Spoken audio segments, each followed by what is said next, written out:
Subscribe to this YouTube channel and please enjoy watching this video. Here we go. Danny Welbeck scored a superb late header to earn Brighton a point in a 1-1 draw at rivals Crystal Palace.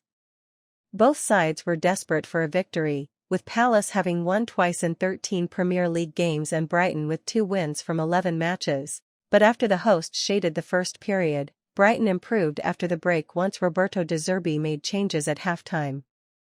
Jordan Ayew stooped to head Palace in front from Michael Olles's cross in first-half injury time after Bart Verbruggen had given the ball away trying to play out from the back.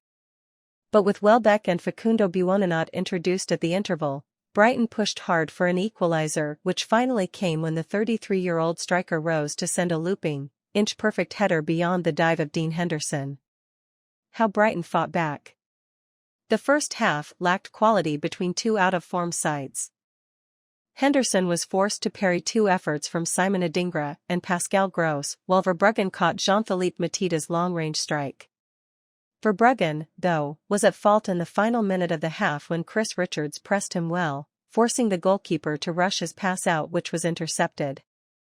Will Hughes teed up Olles, who delivered a perfect cross for Ayew to steer a header into the bottom corner. De Zerbi sent his team out early for the second half and they produced a much better performance. Buonanotte gave them more purpose in the final third, driving Palace deep into their own half. Brighton right-back Jack Hinchelwood arrived several times in good positions in the Palace area, seeing a penalty appeal waved away when he kicked the ground and then firing over from Gross' low cross. Palace introduced Eberechi Eze from the bench, although he couldn't provide the spark they needed, lacking conviction when well positioned in the Brighton area as his shot was blocked by Jan-Paul van Hecke. Finally, Brighton's pressure told when Gross' cross from the right was met by Welbeck's head to send a looping effort into the top right corner. Welbeck nearly inadvertently steered in a winner when Henderson's erratic punch deflected back off the striker and rolled wide. Hodgson, we have to be satisfied with a point. Crystal Palace manager Roy Hodgson told Sky Sports, our players stuck at the task well. I can't deny Brighton were worthy of a point, especially with the quality of that equalising goal. But at the end of the day, in a derby game, we have to be satisfied with a point. Throughout the game we tried to continue that pressure, but they got better at getting out. We had a young lad, David Ozo, in his second game, Eze after injury, that didn't make us stronger. Brighton asked us a lot more questions, which led to the equaliser. We have played 3 of the best teams in the league in our last 3 games, and have done alright. We've taken 2 points, against Liverpool, we should have got something as well. And we are getting stronger as the weeks go by. De Zerbi, we made too many mistakes. Brighton manager Roberto De Zerbi told Sky Sports, I think we lost 2 points. It is because we made too many mistakes, especially in the first half. We played in a different way in the second half. Played with more energy and invention to score. If we are losing it is because we are making too many mistakes. We had 2 or 3 chances to score and didn't score. It's not the responsibility of Bart Verbruggen, only, because when the keeper is under pressure he needs his teammates to play. On halftime substitutions, we have Baliba, born in 2004, Adingra, born in 2002. We have a policy of allowing young players to progress, they need to play and make mistakes. It's impossible to play with the same 11 with 9 injuries.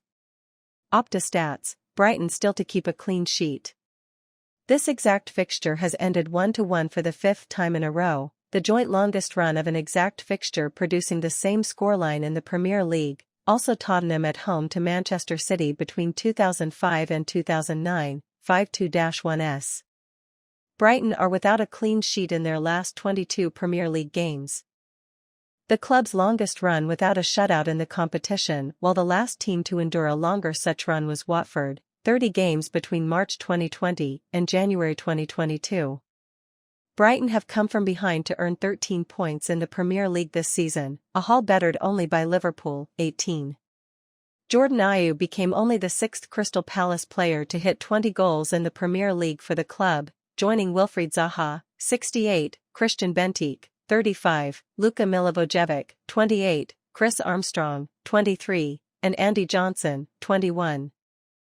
Brighton's Pascal Gross registered his 70th goal involvement in the Premier League, 29 goals, 41 assists, with Mesut Ozil the only German with more, 87 to 33 goals, 54 assists.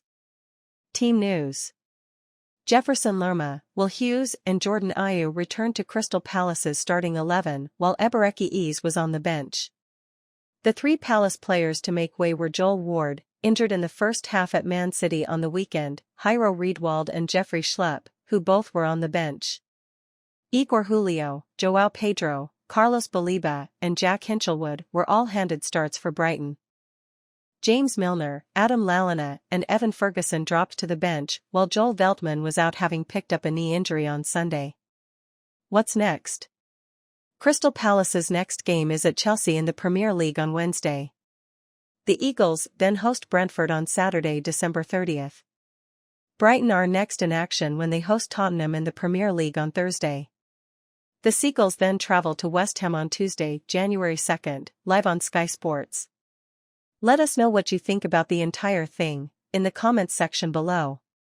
Additionally, stay tuned and subscribe to this YouTube channel for the latest news and updates from around the world. We sign out.